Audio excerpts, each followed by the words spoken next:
Chain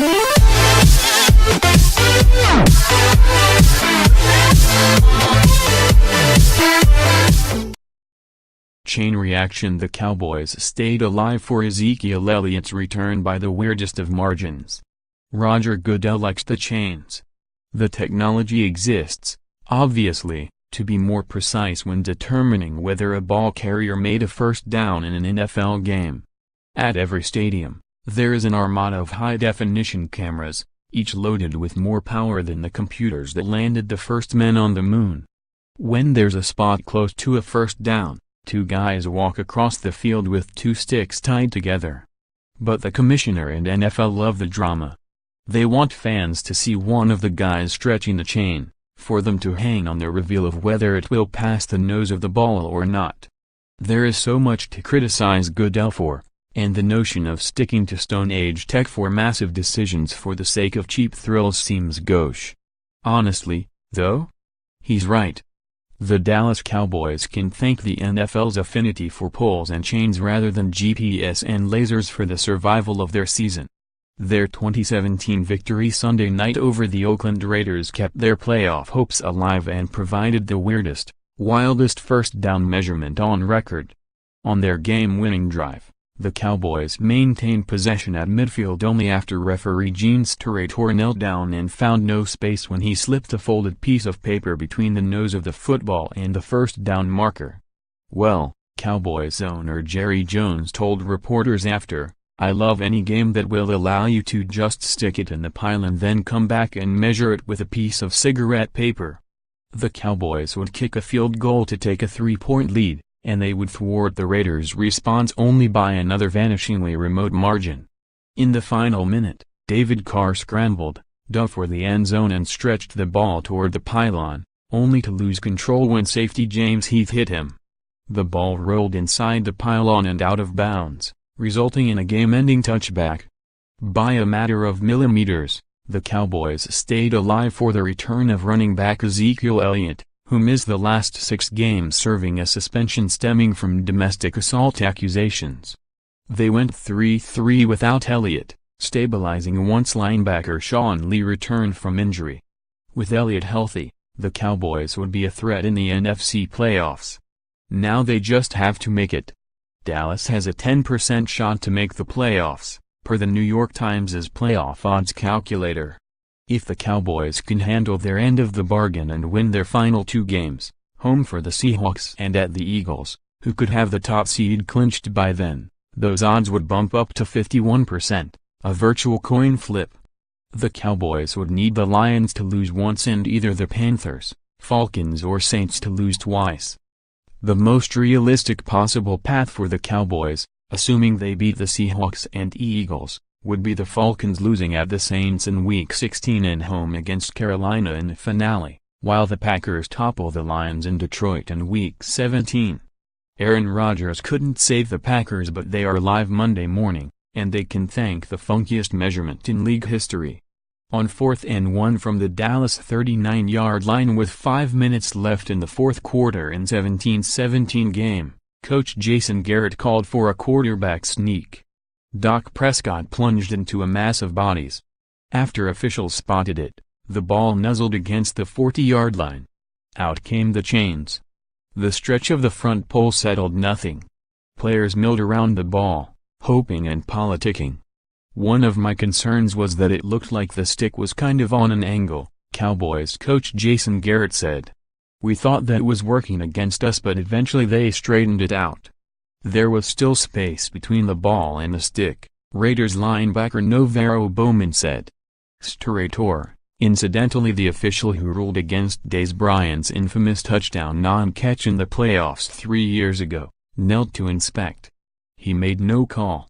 Instead, he pulled a folded paper from his pocket and slipped it between the ball and the marker. When the paper brushed both ball and marker, Steratore called it a first down. It was not exactly an airtight call. I don't want to get fined, okay? Raiders coach Jack Del Rio said. I'm not happy with the way things were done in a lot of different situations throughout the night. They did the best that they could. I had a different viewpoint. I saw air. It was pretty obvious. Chances are, Strator's explanation would not have mollified Del Rio. The paper, he said, did not decide the call for him. Didn't use the card to make the final decision, Strator told a pool reporter. The final decision was made visually. The card was used nothing more than a reaffirmation of what was visually done. My decision was visually done based on the look from the pole. 8 plays later, Dan Bailey kicked a field goal. The Cowboys held, only after another preposterously close play. Now Elliott comes back, and the Cowboys' season maintained its intrigue. It happened because a man in stripes failed, in his estimation but not unanimously, to slip a note card between a leather-encased sack of air and a plastic pole without resistance. Sometimes, you have to love football. Jerry Richardson announced he will sell the Carolina Panthers at the end of the season in the wake of allegations of workplace misconduct and the NFL's launching of an investigation, Mark Maske writes. It is a momentous development. Richardson founded the team in 1995 and has been the only owner in franchise history.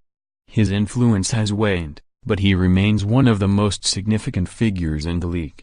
Richardson's downfall is the starkest example yet of how the cultural shift and revelations of alleged sexual harassment has seeped into the sports world. The Patriots beat the Steelers in an insane, emotional game, Mark Maske writes. The Patriots clinched the AFC East for the 9th straight year, an NFL record, and put themselves in position to have home field advantage for the duration of the AFC playoffs. Tom Brady was magic, the definition of a catch was stretched, Antonio Brown was hurt and the Steelers were incensed. On the game-sealing interception, Ben Roethlisberger said, he wanted to clock the ball, but coaches told him to run a play, Phil Sperry writes. Either way, Roethlisberger's pass, into a maze of defenders, was wildly foolish. The Patriots thrive on not beating themselves and waiting for their opponents to combust. In the biggest moment, after it seemed as though they had beaten the Patriots, the Steelers combusted. If anybody needed further proof of the NFL's parity, there is this: the teams with the best point differentials this season are the Jaguars and Rams. Jacksonville and Los Angeles, winners of 3 and 4 games last season, each won its 10th game Sunday and put an effective hammerlock on a division title. The Jaguars and Rams own playoff droughts of 10 and 13 years that are about to end. These were 2 of the worst franchises in the NFL for years. Now, they're 2 of the best teams. Their performances both marked them as scary playoff teams.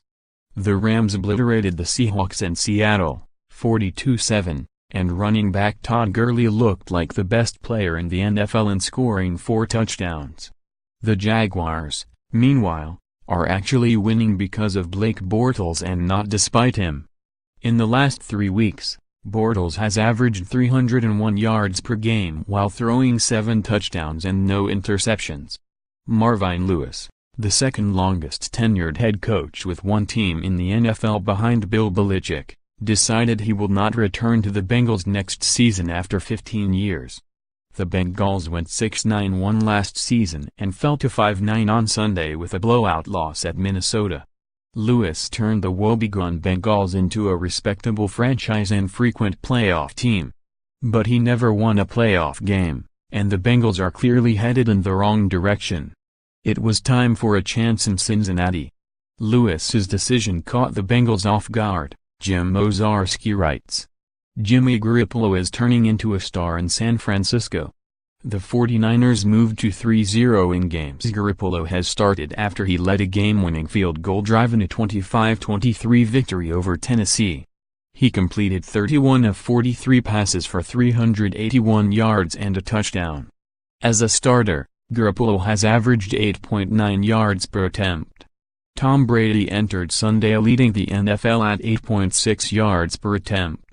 The Eagles won their first game without Carson Wentz and clinched a bye, but they didn't play well enough in a 34-29 victory over the Giants, Zach Berman writes. Can't play like this and win in the postseason, Doug Peterson said. Nick Foles threw 4 touchdown passes and no interceptions, but Philadelphia's defense yielded 504 yards to the